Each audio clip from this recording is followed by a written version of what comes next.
All right, welcome back to the Nimrodjaune podcast. I'm your host, Jack Adewale, and welcome back. This is episode 62, I'm pretty sure. But yeah, welcome back. Shout out to all my Apple Podcasts, this is Spotify listeners, YouTube watchers. Shout out to all of y'all. Thank you to all the recent support. Thank you all for supporting the most recent videos, and let's jump right into it, right? About 2 to 3 years ago, I heard a very interesting take from a guy named Ben Staples, right? Very notorious gang member hailing from Long Beach, California.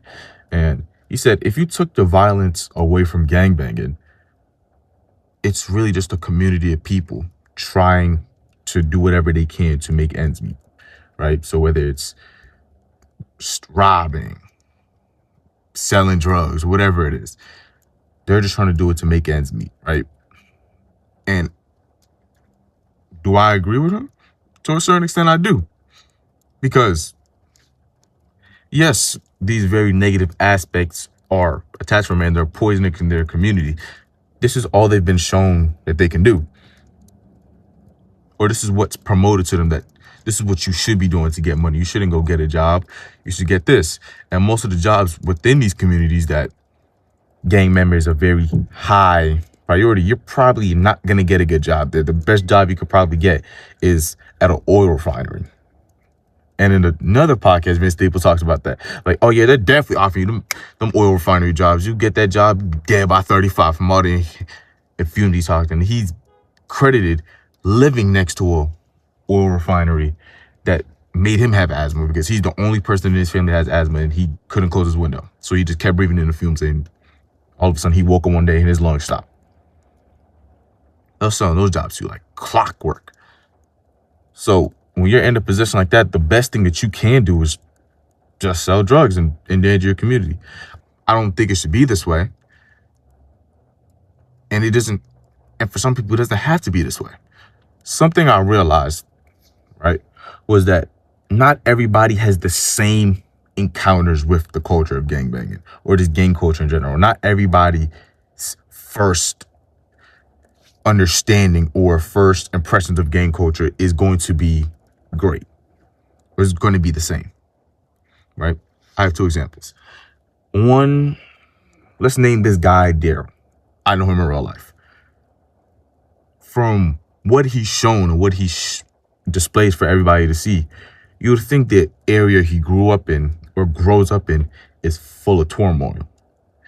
Full of enough turmoil for him to perceive that this is his way out and this is the way he has to conduct himself. I've been to his house. I've been around his area. It's not a smart decision on why he's there. It doesn't even make sense on why he's there. The area he lives in, the house, the homes, very great. There's no trash in the streets. The lawn is cut very regularly. Everybody looks loving. It's a very quiet and peaceful community. I don't understand what would make somebody or even let somebody think that this is a smart idea to do. But yet here we are.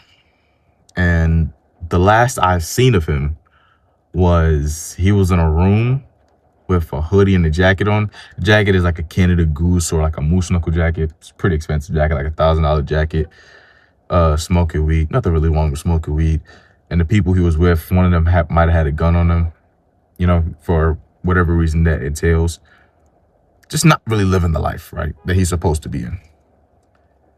That encounter represents a choice, meaning he made a choice to go out and live this life. Because he doesn't have to live this life. He's not a dumb kid. He just does not care. So that represents the choice. A case that doesn't really represent choice, but it does somewhat, is the case of Jerron Elliott. I'm pretty sure that's his name.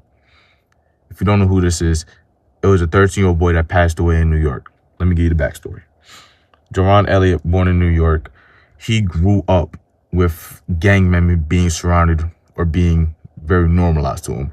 Older members in his family were gangbangers. So by the age of 7 to 10, you could see pictures and videos of him throwing up gang signs, pictures of him saying he's a Crip and all these things, right? And with this behavior, you trying to be this young, they're going to catch up to you. And sadly, by the age of 13, they caught up to him. On July 11th, 2021, he was standing outside of a cafe. Gunman hopped out of a car, hit him in his chest and his leg. He tried running into the cafe, but died at St. Barnabas Hospital. That one, to me, doesn't really represent a choice. Somewhat. It doesn't really represent a choice to me because he's been indoctrinated to believe this is how it should be. Let's say there's a father and he has a son. The father's Republican, he has a son, and he indoctrinates him with Republican ideology, right? So now both the father and the son are Republicans. When the son has a child of its own and he's going to develop his own political identity, he is probably more inclined to be a Republican. Not because it's genetic or anything, but because he has people in his family who quite literally are pushing the agenda.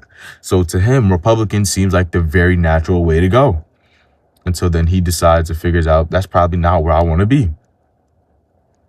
But until he makes that conscious choice, but with something like politics, it's very easy to go and learn about a better world or to learn about anything. Because once you have an understanding of one thing, trying to understand the other side of it is a more personal choice to just ignore facts or just to ignore ideology or just to ignore everything.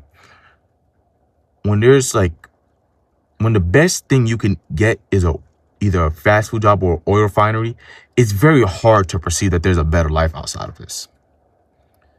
So necessarily, I can't say it's a choice, but I understand if somebody were to say it's a choice.